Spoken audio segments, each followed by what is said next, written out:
Assalamualaikum warahmatullahi wabarakatuh. Salam olahraga Bung.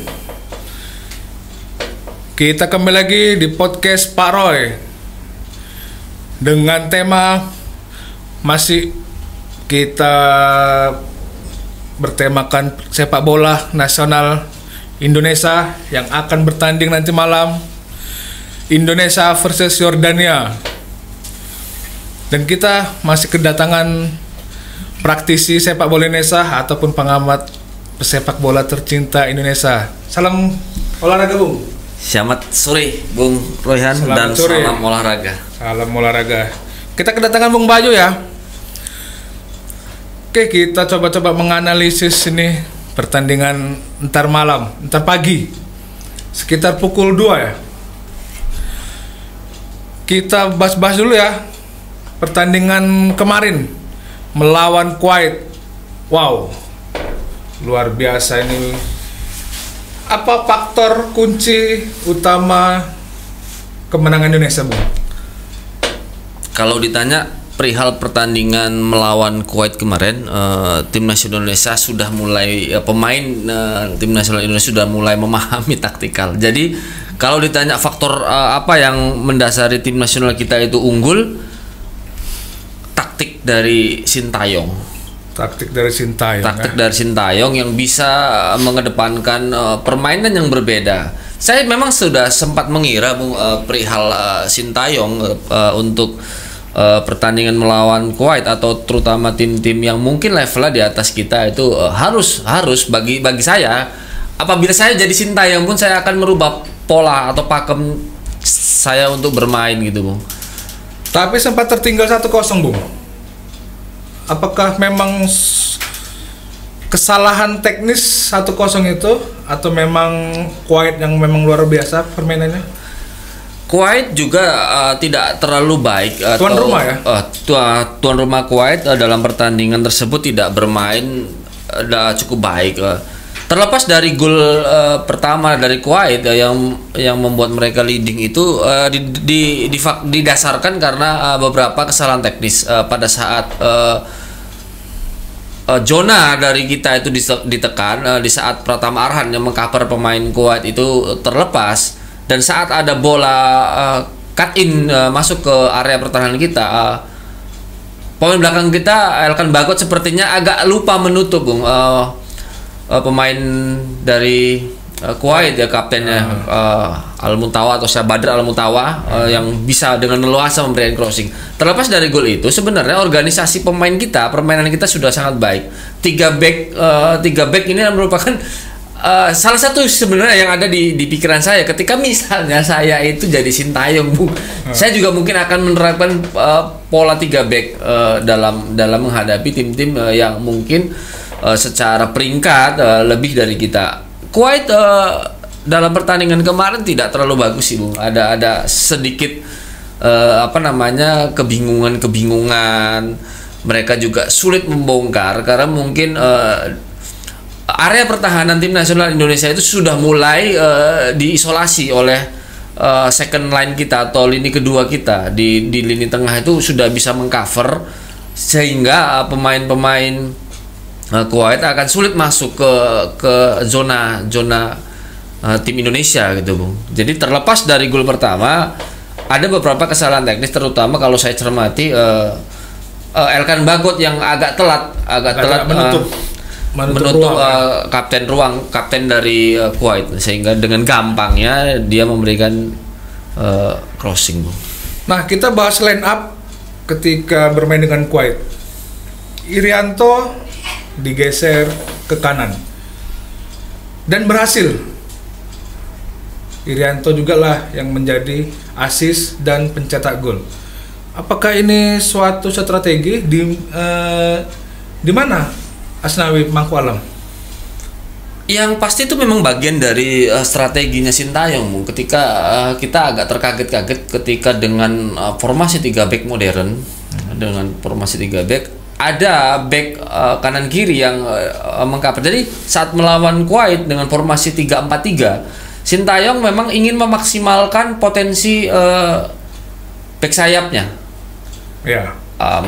Sintayong, Arhan dan Rahmat Irianto. Walaupun Rahmat Irianto di awal-awal babak permainnya agak gugup, kontrol bolanya sering hilang, namun kemudian lepas. Yang pasti ini memang bagian dari skenarionya Sintayong, Bung, dengan memainkan Rahmat Irianto di awal. Faktor Asnawi kita mungkin tidak dalam kondisi terbaiknya saat ini, karena terakhir saat melawan Bangladesh di FIFA Friendly kondisinya agak tidak baik, Bung, gitu, cedera kalau tidak salah kan. Jadi mungkin Sintayong juga agak riskan untuk memainkan seorang Asnawi Mangkualam. Kita juga mengapresiasi sih, pastinya kita mengapresiasi Sintayong terkait memakai Irianto sebagai sayap kanan, back sayap untuk membantu pertahanan pastinya, karena di lini tengah Mark Klok juga sangat baik, Bung. Ini saya bilang top performanya Klok dalam sepak bola Indonesia gitu. Saya ngelihat rate-nya ataupun progres dari Mark Anthony Klok ini sangat baik, Bung. Oke, kita menuju pertandingan nanti malam, Bung, ataupun dini hari nanti di waktu Indonesia kita. Peluang Indonesia untuk menang berapa? Kalau bicara peluang tim nasional kita melawan Jordania itu memang agak sedikit berat, Bung. Beratnya apakah komposisi pemain kita tidak merata? Ya bisa jadi seperti itu. Namun kita melihat strategi dari Sintayong dalam beberapa kesempatan dia melakukan sebuah rotasi termasuk melawan Kuwait, itu merupakan satu referensi bagi kita bahwasanya Sintayong bisa mengadopsi beberapa taktik-taktik sepak bola modern yang memang lagi berkembang, Bung. Saat melawan Kuwait kemarin ada adopsi taktik dari Carlo Ancelotti saat Real Madrid di fase Liga Champions kemarin. Jadi seperti itu, dia memainkan 3 back. Kalau terkait melawan Jordania, kita tinggal melihat, Bung, kesiapan pemain di suhu yang memang tidak bersahabat bagi tim nasional kita di atas 40 derajat Celcius. Itu pasti akan berpengaruh, Bung, terkait permainan. Bicara komposisi, Sintayong sepertinya akan memaksimalkan pemain-pemain yang terakhir bermain melawan Kuwait kemarin. Kita tinggal melihat apakah Sintayong masih menggunakan false nine untuk menggedor pertahanan Jordan, karena kita lihat kemarin saat melawan Kuwait, Sintayong memainkan Lili Pali di sektor depan dengan ditopang oleh Sadil Ramdhani dan Irfan Jaya. Tinggal kita lihat bagaimana nanti, Bung, apakah Sintayong akan mempertahankan pola 3-4-3 atau bermain dengan 4-2-3-1 atau 4-3-3. Kita belum mengerti, Bung, karena kita juga tidak mengetahui kekuatan Jordania belakangan ini. Namun kita dari pertandingan terakhir Jordania melawan Nepal di babak kualifikasi, mereka unggul 2-0. Mereka sangat bagus, Bung, di permainan. Game plan mereka juga rapi. Kalau berbicara kembali di squad atau siapa starting 11 yang bakal diturunkan Sintayong, sepertinya tidak banyak berubah, Bung, dari pertandingan kemarin. Tinggal bagaimana kesiapan tim. Kemarin Elkan Bagot juga ditarik, bukan cedera tapi mungkin karena faktor panas dan dia agak dehydrate ya. Beberapa pemain seperti Ricky Kambuaya juga on fire. Kita berharap top performa lah timnas kita pada pertandingan nanti malam. Tapi, Bung, kita mengingat Jordania melawan Nepal itu skor 2-0. Prediksi, Bung, untuk lolos ke fase berikutnya, ke Piala ASEAN. Ketika ini menang sama Jordania, sudah dipastikan Indonesia lolos. Berarti kalau di atas kertas bisalah mungkin Indonesia mengatasi Jordania, atau memang taktikal Nepal sendiri yang membuat Jordania keteter, Bung? Bisa jadi, Bung. Saya tidak melihat pertandingan Jordania lawan Nepal ya. Jadi saya tidak bisa menganalisis taktik apa yang digunakan Nepal dalam menghadapi Jordania kemarin. Bicara tentang pertandingan melawan Jordania ini memang kita akui berat, Bung. Terakhir pada tahun 2020 kalau saya tidak salah, saat tim nasional Indonesia dipegang Simon McManamy, ada pertandingan melawan Jordania pada saat persiapan menuju kualifikasi Piala Dunia. Pertandingan itu dimainkan di Jordania kalau tidak salah. Timnas kita hancur 4-1, Bung. 4-1, gol kita dicetak oleh Beto Gonçalves kalau tidak salah. Berbicara Jordania adalah berbicara tentang bagaimana skuad kita harus bermain lepas, Bung. Harus bermain lepas, harus berani pegang bola lebih lama, dan ya mentality harus bagus, Bung. Kalau bicara peluang menang, pasti setiap tim sepak bola itu peluang menangnya pasti besar, peluang menangnya pasti ada. Tinggal kalau saya tidak ragu, Bung, dengan Sintayong, saya tidak ragu gitu. Saya tidak ragu tentang game plan dia, tentang taktikalnya. Tinggal bagaimana nanti pemain-pemainnya itu tidak tactical awareness, artinya harus paham taktik, harus sadar taktik, harus menjalankan apa maunya Sintayong.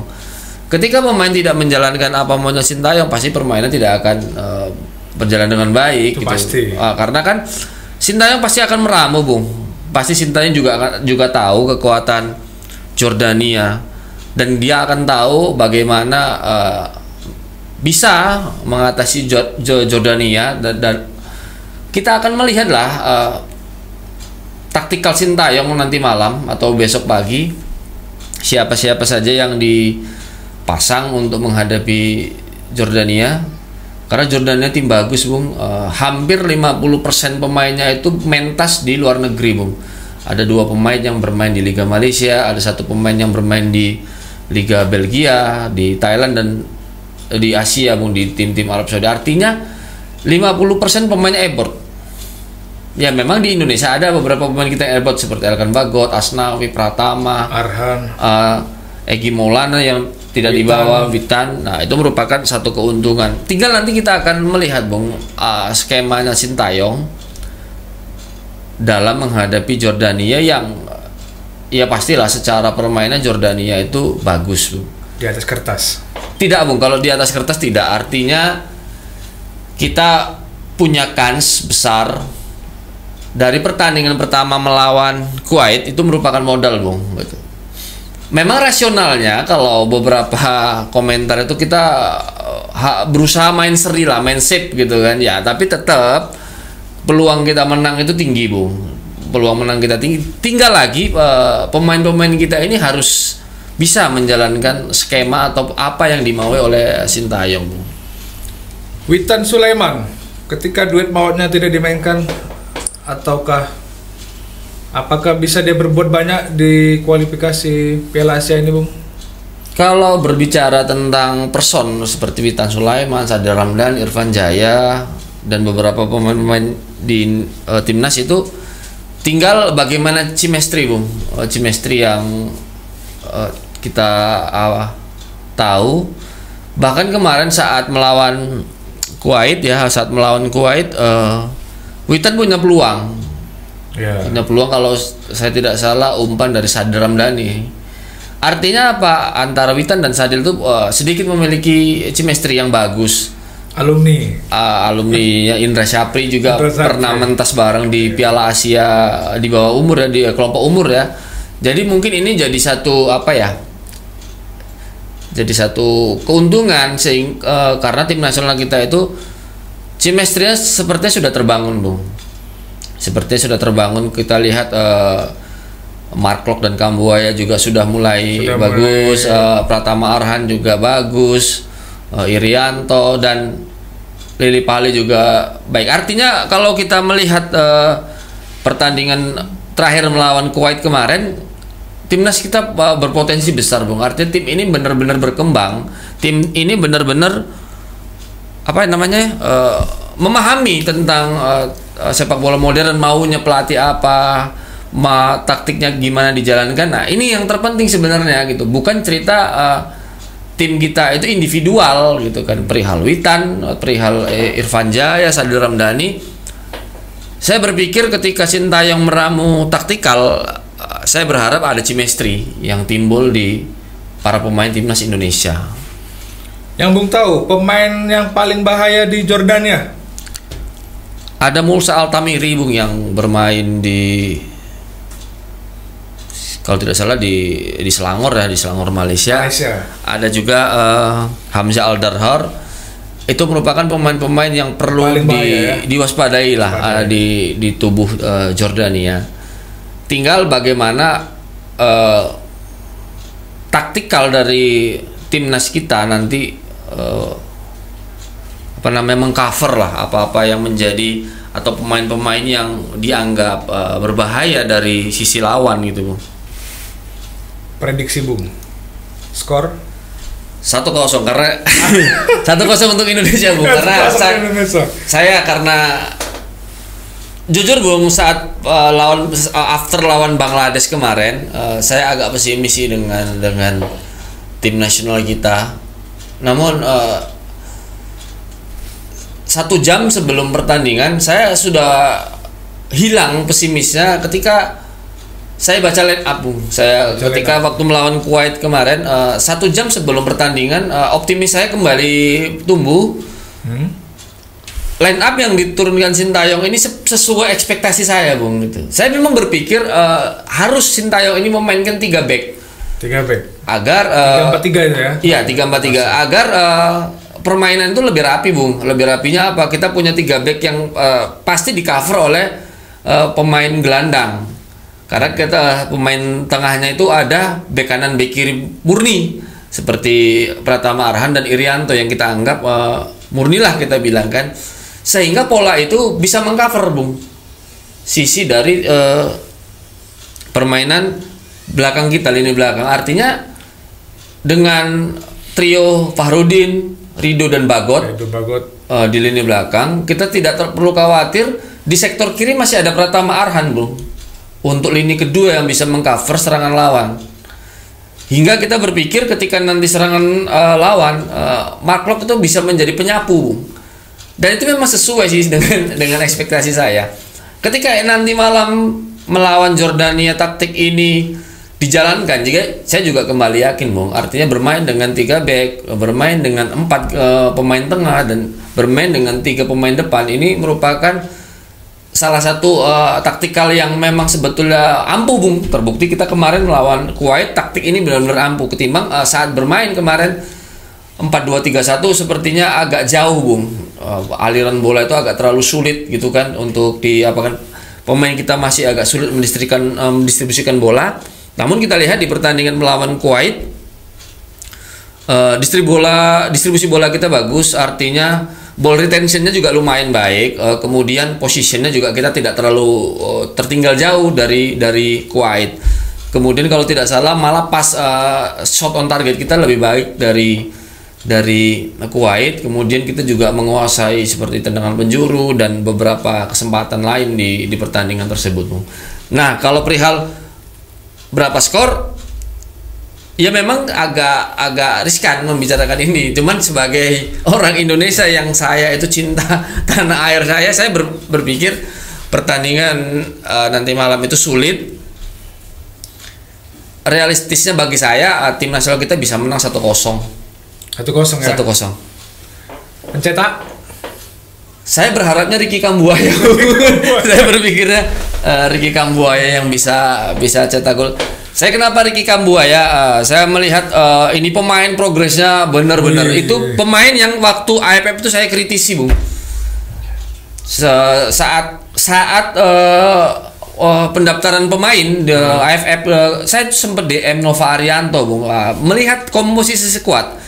Kenapa saya berbicara Ricky Kambuaya? Ada beberapa match sebelum kita tampil di AFF, stamina Ricky Kambuaya ini parah Bung. 60-an dia sudah mulai jalan, sementara dia itu seorang penjelajah harusnya kan. Kalau di timnas di lini tengah dia adalah penjelajah, dia harus mencari ruang, dia harus memberikan umpan, dan dia harus mengatur permainan. Namun ketika event resmi itu jalan AFF kemarin, Ricky Kambuaya merupakan salah satu bintangnya Sintayong, Bung, kalau menurut saya. Di pertandingan melawan Kuwait kemarin, Ricky Kambuaya bermain sangat baik, Bung. Sangat baik. Seperti Mark Klok, dia bermain dengan performanya. Saya berharap konsistensinya Kambuaya ini meningkat, Bung, ketika nanti lawan Jordan.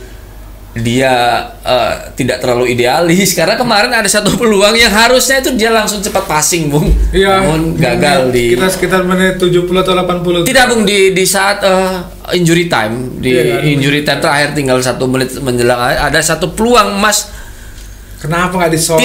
Tidak dioper, Bung, tidak dipasing. Padahal kalau dioper tidak offside, Bung, karena Dimas Derajat sepertinya lari dari belakang, kemudian juga di cover oleh Sadil Ramdhani yang juga diapit pemain Kuwait. Harusnya dia langsung passing dan itu pasti akan manis ceritanya, Bung. Saya berharap Ricky Kambuaya nanti malam cetak gol gitu.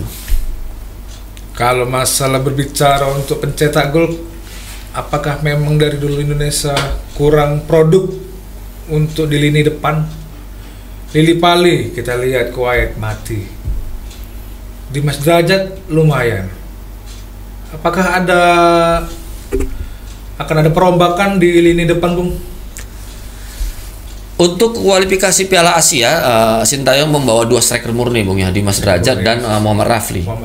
Berbicara lini depan kita, setelah eranya Bambang Pamungkas memang kita tidak melihat lagi striker yang benar-benar killer ya, mampu buat gol, produktif. Mungkin ini jadi masalah, Bung. Mungkin jadi masalah untuk lini depan kita. Ya, kita tinggal bertanya lagi kompetisi kita bagaimana. Hampir semua klub-klub itu memakai pemain impor untuk jadi juru gedor, Bung. Hampir semua tim Liga 1 juru gedornya itu rata-rata asing. Dan itu kita ketahui, dan itu akan memberikan efek yang kita lihat, dan effortnya jelas kita tidak punya striker lokal yang tajam, Bung, gitu. Saat melawan Kuwait, Lele Pali bukan seorang striker, Bung, melainkan gelandang yang saat melawan Kuwait harus menjadi false nine. Harus menjadi striker palsu, Bung. Kenapa dia kesulitan? Pasti gitu kan, karena kita melihat seorang striker kan pasti naluri cetak golnya harus tinggi, Bung.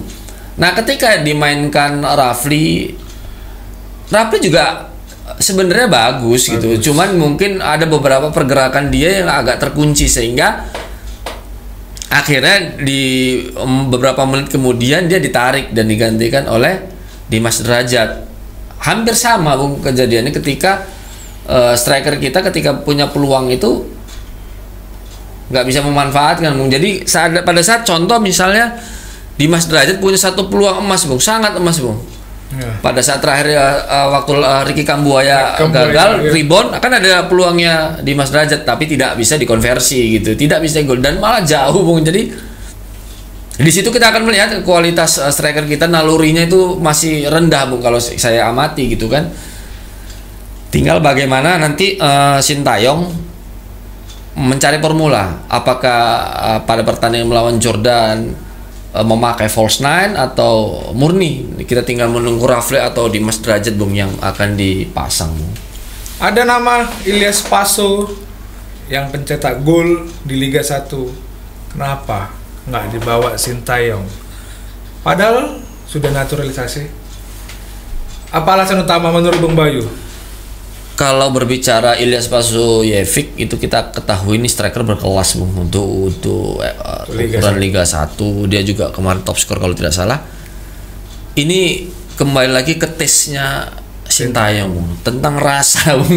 Jadi bukan hati aja, ini tentang rasa. Bagaimana Sintayong itu maunya beda, Bung, dengan netizen gitu kan. Kita berpikir dengan membawa Ilyas Pasojevic, problem di lini depan mungkin teratasi. Cuman Sintayong ternyata tidak begitu, Bung. Sintayong pernah ditanya oleh beberapa media kenapa tidak pernah membawa Ilyas Pasojevic dalam komposisi skuad. Sintayong pernah bilang bahwasannya Ilyas itu striker bagus, cuman dia terlalu tua, Bung. Dan mungkin itu tidak dimaui oleh Sintayong. Dia mungkin pingin striker yang fresh secara usia. Bahkan sempat pada AFF kemarin kita punya 2 striker yang ya kita lihat Dedik dan Dedi, Yudo, ya. Dedi, Yudo yang mungkin ya seperti itu. Tapi mungkin itu bagian dari maunya Sintayong, Bung. Kita nggak ngerti kan Sintayong ini secara strategi maunya gimana, kita masih belum tahu, Bung. Jadi mungkin itu yang Sintayong maui, Bung. Oke Bung, kita kalau begitu kita doakan saja ntar malam dini hari pukul 2 Bung ya. 2.15, Bung. Saksikan nanti malam dini hari nanti pukul 2.15 Indonesia Yordania.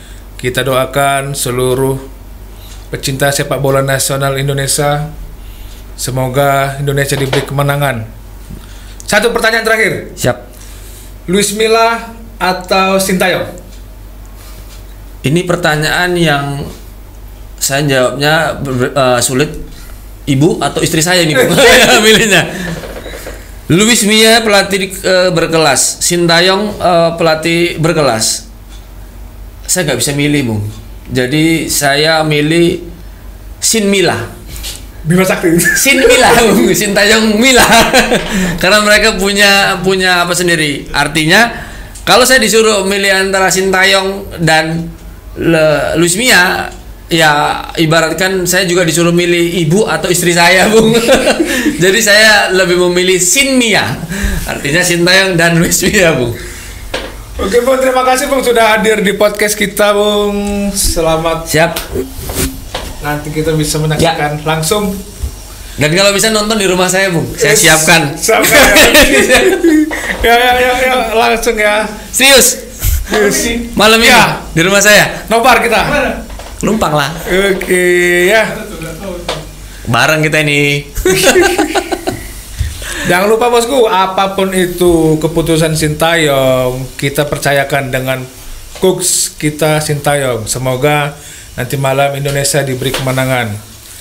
Oke bosku, kalau begitu kita sudahi dulu podcast Pak Roy. Jangan lupa like, comment, subscribe-nya bosku. Kita undur diri dulu. Assalamualaikum warahmatullahi wabarakatuh. Salam olahraga.